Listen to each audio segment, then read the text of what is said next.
Olá, sejam bem-vindos a mais um episódio do Black City Apresenta. E hoje o convidado é um convidado muito especial. Não só por ser um grande convidado, a nível de tamanho, mas é também um grande amigo meu e é um grande produtor musical. Chama-se Daniel Mendes e hoje vem falar aqui um pouco connosco sobre os sucessos que ele tem conseguido, os grupos que ele tem conseguido elevar, e vamos falar também um pouco sobre o estado da música no estado de pandemia.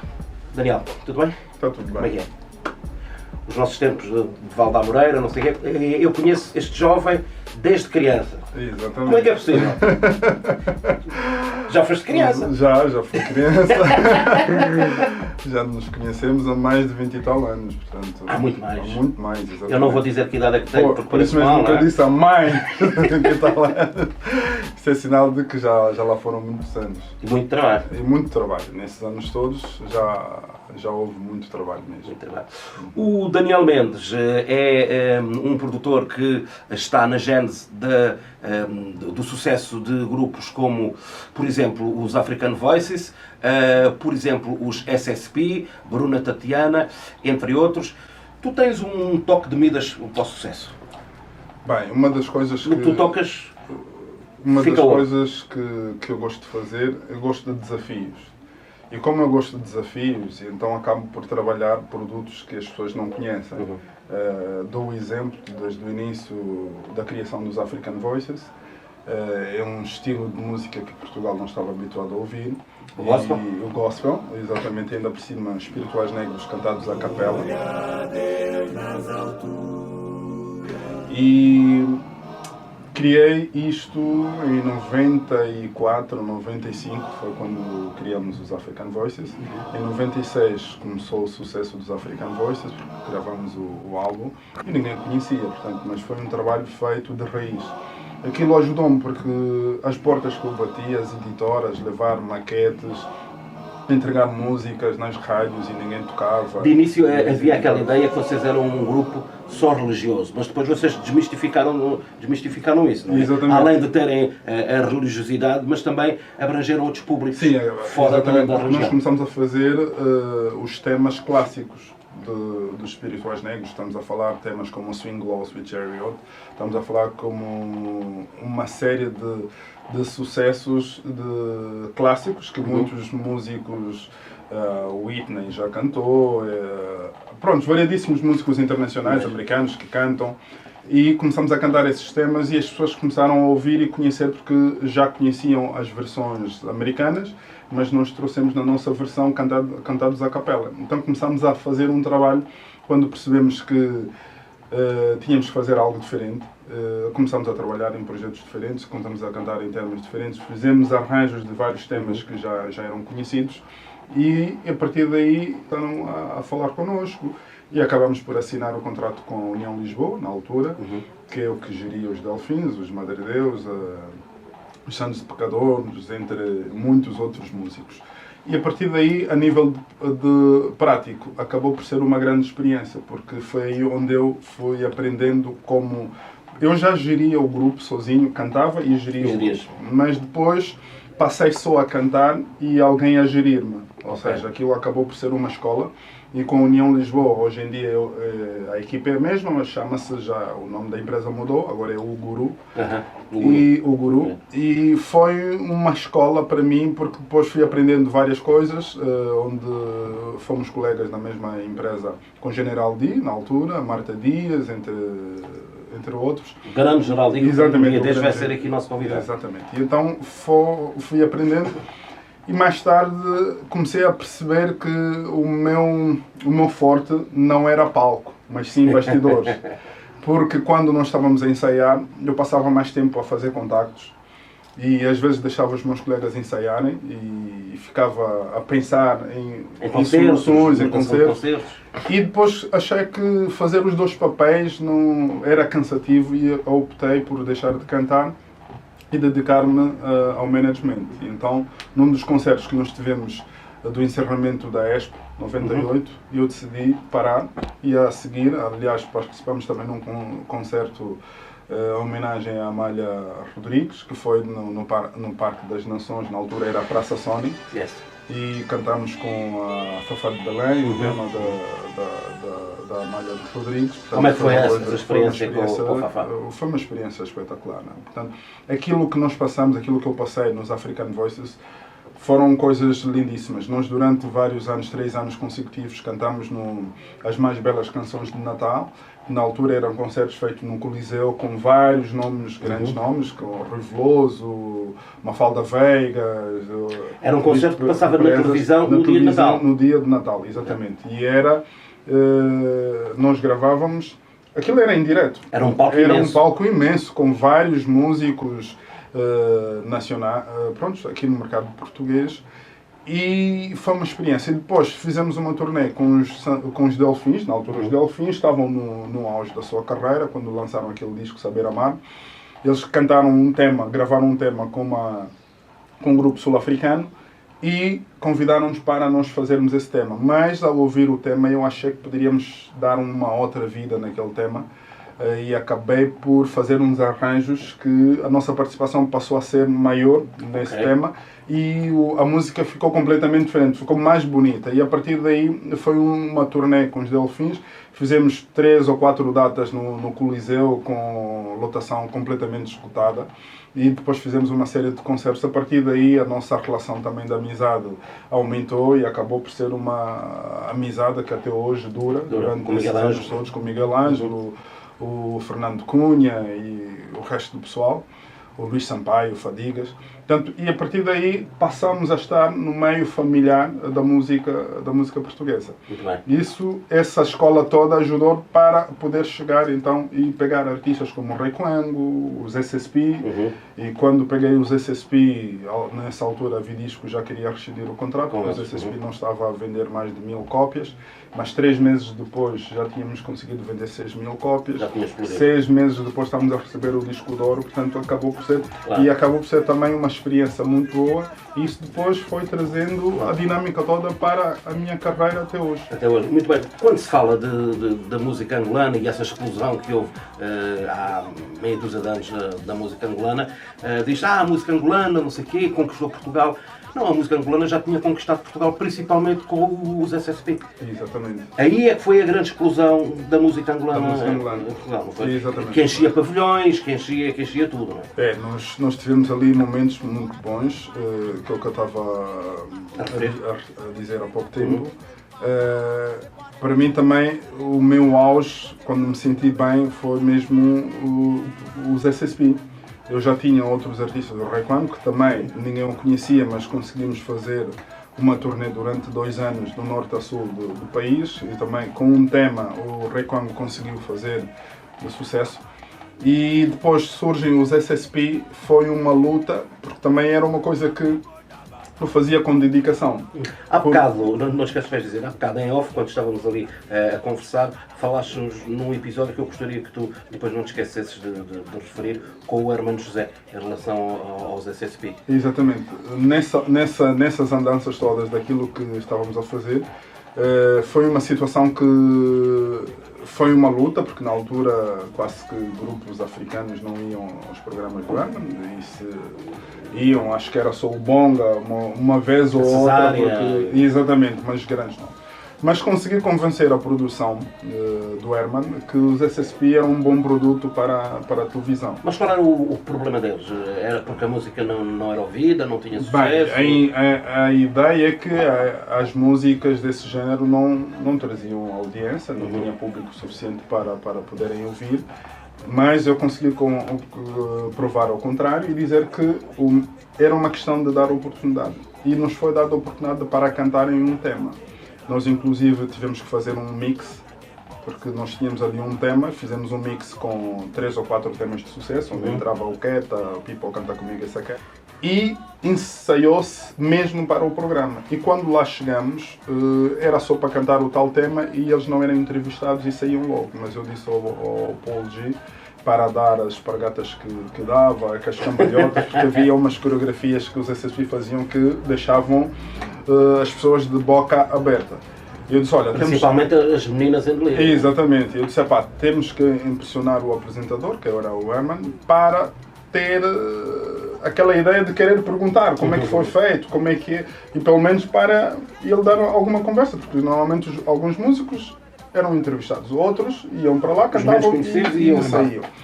E então fizemos esse trabalho todo de marketing bem preparado, e quando eles foram para lá, eu disse ao Big Nelo para dizer algumas palavras em alemão, na altura, e que o Herman iria perguntar alguma coisa e seria ótimo. Portanto, quando chegaram lá e fizeram isso, eles acabaram por ser entrevistados durante 5 minutos. E nestes 5 minutos conseguiu-se passar a informação do que é que eles eram, como é que era. E aquilo funcionou porque na semana seguinte estavam os SSP já com mais de 10 mil cópias vendidas por causa daquele programa. E isso ajudou, e a própria Vidisco achou que valia a pena apostar. E começámos a fazer um trabalho em conjunto. Fomos para Cabo Verde, fizemos um sucesso, os SSP a primeira vez que foram para Cabo Verde para o festival Baía das Gatas, exatamente, estavam mais de 40 e tal mil pessoas lá, a cantarem do princípio ao fim as músicas dos SSP. Levei um editor da revista Caras que não conhecia os SSP, mas chegando em Cabo Verde acabou por conhecer e conviver, e quando chegámos cá sem lhe pedirmos nada, publicou 11 páginas só a falar de história dos SSP. 11 e a páginas partir de 11 páginas na revista Caras, e naquela altura, bastante. Mas eram fotos lindíssimas, porque Cabo Verde é outro nível. Portanto, acabou por dar-nos também uma grande força, e que os SSP depois passaram a entrar no mercado, num espaço em que muitos angolanos, ou muitos artistas angolanos nunca tinham entrado e não estavam a entrar. E a partir dali depois foi uma sequência de situações, o sucesso, e houve mais vontade de trabalhar para o álbum seguinte, que depois acabamos por gravar o disco Alpha, e fizemos um trabalho durante os 4 anos como manager dos SSP. Foram anos de sucesso, que acabamos por ir para Singapura, para Macau, para o Brasil, para todo lado, e onde os SSP fossem era completamente enchentes. Mas depois acabaram por quê? Bem, isto de grupos às vezes é complicado. Ou seja, eu costumo dizer que os SSP não acabaram, porque eles deram uma pausa naquela altura, por algumas situações internas que eles tiveram, quando saíram daqui e foram para Angola, e eu estava aqui a preparar a turnê do álbum Alpha. Havia alguns deles que também depois tiveram alguns problemas pessoais, porque uns vieram para estudar, as famílias chatearam-se por causa da carreira artística deles. Havia outros que já tinham algumas responsabilidades empresariais e tiveram que ir tomar conta das empresas, dos pais. Isso foi muito mais tarde. Foi muito mais tarde, depois do grupo terminar. O Cudi foi para os Estados Unidos estudar, e na altura eu também fui para os Estados Unidos estudar. E mais tarde o Paul G e a Bruna foram lá ter comigo, e depois também aconselhei-lhes a estudar, até inclusive matriculei-los lá na universidade. Foram para Angola, conseguiram visto e voltaram e estudaram, porque também era fundamental. Acho que tudo na vida há momentos mesmo que às vezes é bom dar pausa. Claro. E a pausa foi muito boa, porque hoje em dia alguns deles estão formados. Portanto, se não estiverem a fazer música, estão a fazer outra coisa, e é o que está a acontecer. Portanto, acaba por ser... eles vão aparecendo, juntam-se para fazer um concerto ou outro. Fizeram ainda há pouco tempo, ano passado, 20 e tal anos de carreira, que foi um grande sucesso em Angola, na Baía de Luanda. Foi um dos melhores concertos, a maior enchente de todos os tempos, desde que se começou a fazer eventos na Baía de Luanda. Então isso acaba por ser também, eu fico tão feliz e tão orgulhoso por fazer parte dessa história, por ter sido o mentor desse sucesso, e que conseguiu pegar no talento de 4 jovens que estavam unidos. Nós éramos 5 neste caso, e trabalhamos ali em conjunto, porque nós somos todos da mesma idade, os 4, e o mais velho é o Jeff. E então conseguimos fazer ali, houve química, e fizemos um trabalho maravilhoso. E esse trabalho, passado 20 e tal anos, é visível. E isso eu também sinto-me bastante orgulhoso quando olho para coisas que eu peguei, que eu trabalhei, e hoje em dia estão a funcionar. Assim como o lançamento da carreira da Bruna. Tanto a Bruna Tatiana vivia connosco, andava connosco, mas não cantava. E até que, uma certa altura, consegui convencer os SSP, porque ela cantava as músicas só dos SSP, e convidei-lhe para ser back vocal dos SSP. Houve aí situações complicadas que muitos deles não queriam, porque ela era namorada do Paul G e ficaria mal uma namorada de um colega a ser back vocal, mas fiz-lhes entender que era mais fácil e pronto, lá conseguiram aceitar e hoje em dia conseguimos meter a Bruna no mundo musical. Hoje é uma das cantoras que nós temos, angolanas, com bastante sucesso. Isto porque, pronto, às vezes há pessoas que têm talento, mas precisam de uma mão que lhes empurre, que puxe por eles, para conseguirem atingir o sucesso que precisam. E é aí, e então esta sempre foi a minha ideia de que às vezes não é bom pegar o que já existe, o que está a fazer sucesso. Mas é bom pegar talentos, coisas novas. Claro. E eu sempre fui desses desafios. Porque dá um outro gosto quando a gente pega num projeto novo, trabalhamos, entregamos e de repente conseguimos atingir os objetivos e olhamos para a história daquilo daqui a mais uns anos, que é a mesma coisa. E saber que estiveste ligado àquele sucesso. Não é? E é a mesma coisa a criação dos Angola Music Awards, que é os prémios da música angolana que eu criei. E acredito que poderei passar esse legado a outras pessoas que no futuro poderão, porque o Angola Music Awards terá muitos anos, estamos na 7ª edição. Já lá vamos ao AMA, daqui a bocadinho. Uma coisa que eu queria que tu nos falasses aqui connosco é a questão do sucesso que a música angolana teve há meia dúzia de anos atrás, em Portugal, em Moçambique, em todo o lado. A que é que se deveu esse sucesso? Foi um caso excepcional que juntou ali uma série de músicos muito talentosos, ou foi um investimento que houve maciço para que a música angolana e Angola aparecesse, portanto, principalmente nos países africanos de expressão portuguesa e não só? Bem, o fundamental nisso tudo é o investimento que é feito. Portanto, há uma coisa que é, em todos os países dos Palopes temos grandes talentos. Os jovens são talentosos, temos músicos muito bons, mas o que falta é o investimento. E durante algum tempo em Angola houve essa capacidade de poderem reconhecer os artistas. E algumas pessoas fundamentais que eu posso citar aqui, o Riquinho foi fundamental. O Riquinho viu numa entrevista há poucos dias, onde ele se estava a lamentar que a partir de uma certa altura começou a ser maltratado pelo governo angolano. Pois, o Riquinho, como eu ia dizendo, foi uma das pessoas fundamentais para isso, porque ele começou a valorizar os artistas como pagando o cachê que os artistas mereciam, porque houve uma altura que os músicos angolanos quase que não ganhavam nada, cantavam... Mas isso foi uma iniciativa dele, perdão, ou foi uma iniciativa do governo que pediu para que os músicos angolanos fossem reconhecidos? Bem, acredito que foi uma iniciativa dele, com o apoio do governo? Com o apoio do governo, exatamente, porque o dinheiro veio do governo para poder-se fazer. Os vários concertos que ele fez, foi fazendo vários concertos, o governo foi ajudando financeiramente e aquilo foi valorizando. Os artistas começaram a ganhar algum dinheiro considerável, começaram a gravar bons discos, começaram a preparar outros temas de qualidade, começaram a convidar músicos de qualidade para participarem nessa dinâmica toda e o talento que estava ali guardado e digo às vezes perdido porque não havia essa força e os artistas começaram a aparecer.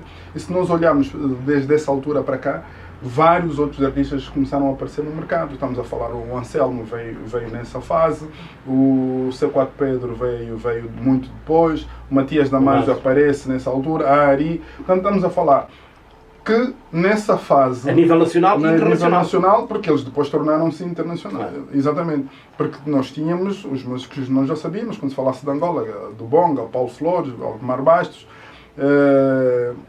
as Gingas na altura, e não era bem a Iola Semedo, mas era o grupo da Iola Semedo, que eram os irmãos, os Impactos 4. Portanto, estávamos a falar mais do grupo do que e os O2. Mas depois disso, mesmo os O2 também foi um investimento que foi do governo, ou alguns indivíduos que faziam parte do governo, que apostaram e deram aquela abertura. Mais tarde, depois disso tudo, é que várias pessoas perceberam que valia a pena apostar na música. Quem gosta de música? E aparece o Dr. Eugênio Neto, que com a LS Produções acabou por investir bastante e ali sim valorizou-se bastante os artistas, começaram a gravar, os álbuns começaram a aparecer, os videoclipes Com muita qualidade? Com muita qualidade, exatamente. E até hoje não parou, porque depois foram ganhando essa prática e perceber que o caminho é esse. Claro. Então, é um investimento que vale a pena. E isso tem levado a bandeira, o nome de Angola, além fronteiras, porque nós vemos os exemplos de Matias Damasio, o C4 Pedro e o Anselmo, Yuri da Cunha, o Paulo Flores, que estão cá em Portugal a levar o nome de Angola além fronteiras, a cultura angolana. Portanto, os artistas já não é um, são vários, então, mas também ainda existem muitos outros talentos que estão a nascer, que estão a aparecer, que vão aparecendo. Agora é preciso que o investimento não pare. Infelizmente é uma fase que Angola está a passar, que todo a nível mundo está a passar, de cultura, investimentos estão parados, portanto todo mundo está numa situação como está, mas o trabalho que for feito fez-se bem. Bem, acredito que no próximo, as coisas quando melhorarem, haverá continuidade. Muito bem. O Daniel Mendes é o responsável por uma coisa muito bonita que se chama Angola Music Awards, que é, todos os anos há um festival de música angolana, um concerto que tem uma série de músicos angolanos. O que é que te levou a fazer? Conta-nos como é que tu tiveste a ideia de fazer este Angola Music Awards? A entrega dos prémios da música angolana. Bem, essa ideia surgiu nos Estados Unidos. Uma altura, depois de deixar de trabalhar com os SSP, retirei-me, preferi sair daqui, fui para os Estados Unidos, que era para terminar os estudos, para conseguir organizar as minhas ideias. E posto lá, acabei por ir assistindo a alguns concertos, e num dos concertos acabei por conhecer o Carlos Franco, que é um dos grandes músicos de gospel, mas que tem estado a trabalhar com R. Kelly, entre outros nomes. E quando dei para mim, ele afinal vivia na mesma cidade que eu, que era em Dallas. Ok. Portanto, cidade dos cowboys. Exatamente, em Texas. Texas. Trocámos contactos, ele deu-me o contato lá do management dele, eu dei-lhe o meu número e um dia desses, num domingo, ligam para mim a dizer que era o Carlos Franco. Até a minha irmã atendeu e disse, olha, é um amigo teu, está a brincar a dizer que é o Carlos Franco. E então fui lá atender, realmente era ele. E eu fiquei surpreso, como é que ligou para mim, porque ele disse que eu era... Pronto, contei-lhe um bocadinho da minha história, como era músico, até ofereci-lhe o CD dos African Voices, que eu mandei depois pelo correio, e dizia que vivia em Portugal. Houve um pedido de uma turnê que o Arkel ia fazer pela Europa e pediram-lhe para vir para Portugal. E ele não sabia nada de Portugal. Então, numa conversa com o Carlos Franco, o Carlos Franco disse, olha, eu conheci há tempos um músico que veio de Portugal. Epá, deixa-me ver se tem aqui o contacto. Liga para mim e convida-me para ir à casa dele no barbecue. E vou para lá e encontro lá o Arkel, o Maxwell, e portanto estava um grupo de músicos. Eu até fiquei admirado, mas também não me assustei tanto, tive que manter a calma. E então são pessoas reais. Exatamente. Então tive ali momentos, conversámos bastante. Praticamente passei tipo a dar aulas de geografia, porque não sabiam nada de Portugal, não sabiam o que era. Então fiquei ali a explicar o que era Portugal, onde é que era, como é que era. Fizeram uma série de perguntas, depois disseram que tinham... E na semana seguinte haviam os prémios da BT. Okay. Quando eles viram que dei-lhes muita informação e perceberam, e perguntaram, olha, não queres ir assistir os prémios da BT Music Awards? E eu disse, gostaria, era um sonho. Disse, olha, está bem. Pagaram um convite e ofereceram. E eu fui assistir na semana seguinte e a partir daí, enquanto eu estava lá e fui vendo os BT Music Awards, um espetáculo fora de série, que estava a ver, feito pelos negros americanos, e eu comecei a pensar, também podemos fazer isso. Se os negros americanos aqui estão a fazer coisas bonitas, eu acho que podemos fazer isso também em África. Então comecei a criar ideias. Eu até lembro-me de ter, peguei numa caneta, no papel lá no programa que tinha, e fui escrevendo ideias. Ou seja, eu via, escrevia já, ia captando, e quando saí de lá, cheguei em casa, comecei logo a montar a ideia, porque no meu plano não fazia plano de regressar em Angola. Estava com vontade de viver mesmo nos Estados Unidos. Mas depois eu pensei, bem, aqui o BT Music Award já existe. Eu não vou inventar nada aqui nos Estados Unidos, mas em Angola posso inventar. Claro. E posso trazer uma mais-valia para a nossa cultura. Então comecei a acelerar os estudos e quando terminei nem demorei mais. Peguei e me fui logo para Angola. para ver como é que as coisas estavam lá. Mas quando lá cheguei, a música ainda estava um pouco... É aquilo que eu disse, o Matias Damasio ainda não era cantor, a Ari ainda não era cantora. Prontos, no entanto, quando cheguei em Angola, tinha... Vários artistas estavam a começar, acabei por trabalhar com a falecida Lourdes Vanduno como manager dela, começamos a gravar um novo álbum, acabei por lançar uma cantora chamada Keiso, acabei por lançar o Papi Chulo. Portanto, voltei a estar e depois abri uma escola de música, depois da abertura da escola de música, tudo a preparar para que quando eu chegasse com o Angola Music Award não fosse surpresa perante a sociedade. E a partir daí, depois, quando eu lancei o Angola Music Awards em 2013 para arrancar, aí já tínhamos vários artistas no mercado, o Anselmo já era um sucesso, porque na primeira edição acabou por ganhar 7 troféus, mas com muita contestação, porque as pessoas não estavam a perceber o que era, mas foi preciso fazer um trabalho dinâmico, conversar com os músicos, fazer-lhes entender que isto veio para valorizar o vosso trabalho, isto é para vocês. Os maiores beneficiários disso são vocês, os artistas, porque isto está a vos reconhecer, a dizer que vocês estão a fazer um bom trabalho.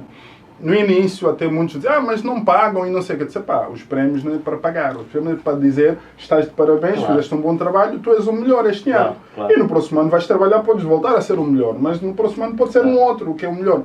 Então, essa dinâmica toda, levei esse tempo todo a conversar com os músicos, a fazer-lhes entender, a própria imprensa, a fazer entender. Inclusive, na altura, tive muitas reuniões com a Ministra da Cultura, conversamos bastante. Acreditas que ela não estava a acreditar em tudo que eu falava, porque as pessoas, quando eu falava do Angola Music Award, explicava do princípio ao fim o que é que poderia ser a gala e tudo mais, e toda a gente ficava assim, esse gajo deve estar maluco. E eu lembro-me de pessoas que me chamaram e disseram, tu para fazeres Angola Music Award aqui em Angola, tu tens que ter, pronto, alguma coisa que eu nem digo. E as coisas foram acontecendo. No dia da gala, quando chegamos na primeira edição, eu chamei a Ministra da Cultura, acompanhei para o palco para entregar o troféu. No final entregou o troféu, homenageamos o rei da música angolana, que é o Elias de Aquimwenso. A Ministra disse-me assim, olha, vou ser sincero, eu, durante o tempo que nós fomos conversando, não tinha noção nem um terço daquilo que eu estou a ver aqui. Dar parabéns. E eu estava com medo a dizer, eu estou a apoiar um projeto que não sei se isso vai funcionar. E depois as conversas, aquilo tudo que me falava, eu não conseguia imaginar, será que é possível? Mas, olha, está de parabéns, pode contar com o meu apoio naquilo que for preciso. E pronto, a partir daí criámos uma boa relação com o Ministério da Cultura.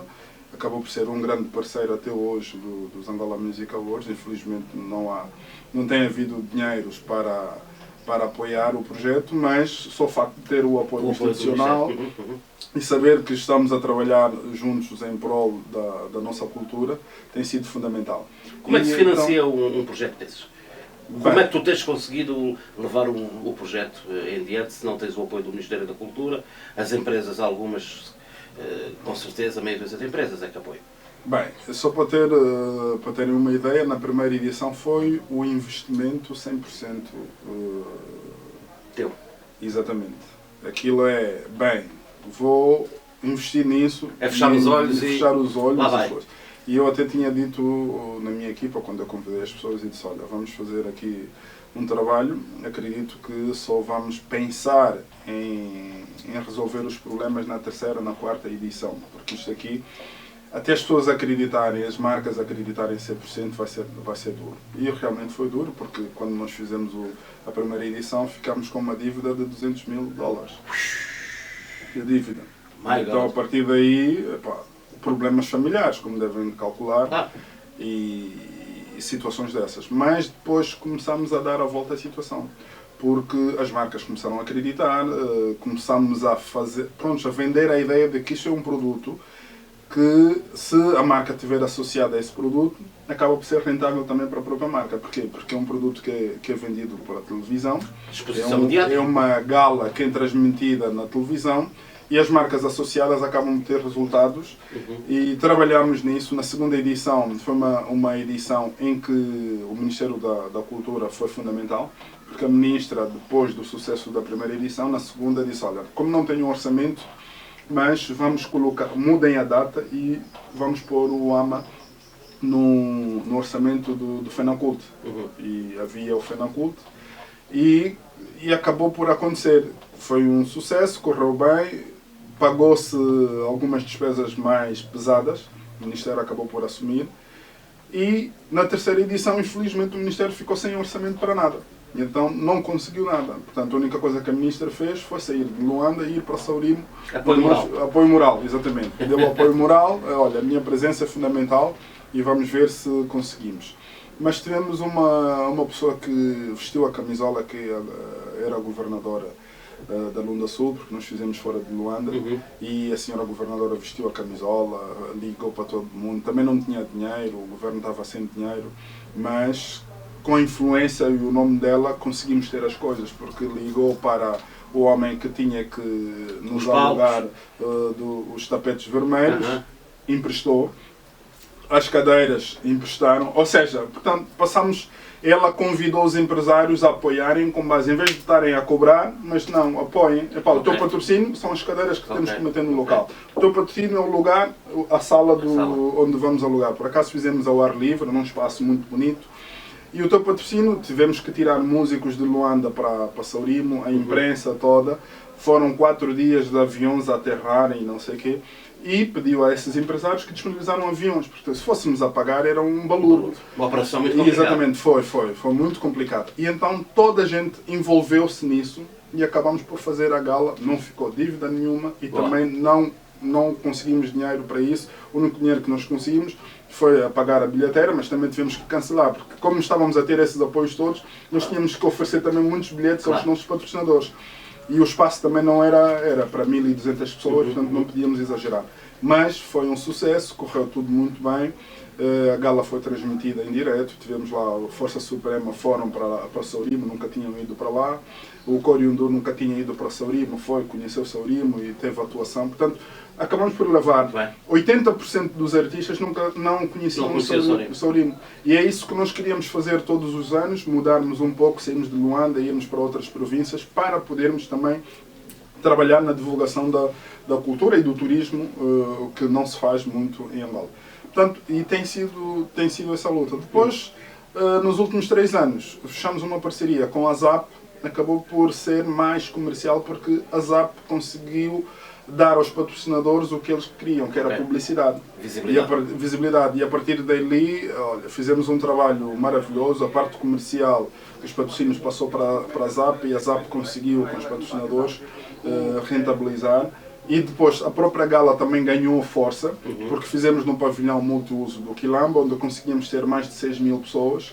E os 6.000 pessoas pagantes de bilhetes conseguíamos ter para aí quase 50% do que tínhamos gasto, o retorno só com bilheteira. Portanto, o AMA acabou por ser um produto rentável. E esses últimos 3 anos acabamos por fazer no pavilhão multiuso. Portanto, 2019 paramos um pouco, porque na altura eu também acabei por ser convidado pelo presidente da Federação Angolana de Futebol para poder ser o diretor de marketing e comunicação, e então estive ligado ao futebol e eram muitos jogos da seleção, a viajar de um lado para o outro, então não tinha muita concentração para me dedicar ao AMA, porque é preciso muita concentração. E então paramos em 2019, portanto só retomamos agora. Tive que sair da federação, porque depois uma coisa é o teu projeto, outra coisa é trabalhar para lá. Muitos podem dar continuidade, mas no AMA depende de mim. Por isso que agora estamos na edição número 7, em 2020. Tínhamos planificado fazermos o AMA em Portugal, no Casino Estoril, para dia 25 de julho. Infelizmente, com o Covid, tivemos que cancelar. Porque no verão todos os músicos angolanos vêm para cá e seria muito mais fácil, mas agora alteramos e vamos fazer em Angola em novembro, porque os músicos estão todos lá, e então vamos fazer uma outra dinâmica, vamos reinventar, porque nesta fase do Covid, mas as votações já começaram, o público já está a votar, E quem tiver nos acompanhado pode ir ao site www.angolama.com, pode ir ao Facebook do Angola Music Award, pode ir ao Instagram, portanto pode votar de uma maneira e a votação vai até outubro e depois de outubro teremos então a gala em novembro. Portanto, essa é a trajetória do Angola Music Award. Muito bem. Antes de terminarmos, infelizmente soubemos estes dias do desaparecimento de um músico, de um grande músico.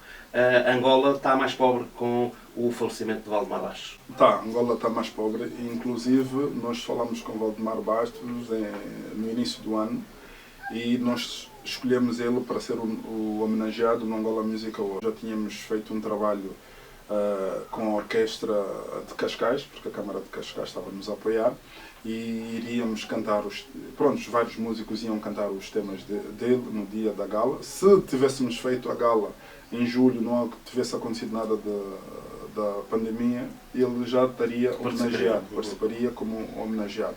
Agora, com essa perca, portanto, iremos continuar com essa ideia, mas já fazendo uma homenagem póstuma, porque, perdemos uma grande voz e é daqueles artistas que fez muito pela cultura angolana, exatamente, e uma perca mesmo, é uma tristeza. Foi pena por termos recebido, quando recebemos essa notícia, é mais uma voz que se perde. Nesta altura ele se calhar está melhor estar na companhia de Deus. É, exatamente. Temos que pensar assim, não é? Temos que pensar que a alma dele está a descansar em paz. Muito bem. Sim, senhor. E pronto, chegamos ao fim de mais uma edição de Black City Entrevista. Hoje tivemos o grande, a todos os níveis, Daniel Mendes, um grande amigo e um grande produtor e uma grande pessoa. Ficamos por aqui com esta conversa. Na próxima semana teremos outro convidado. Fiquem bem.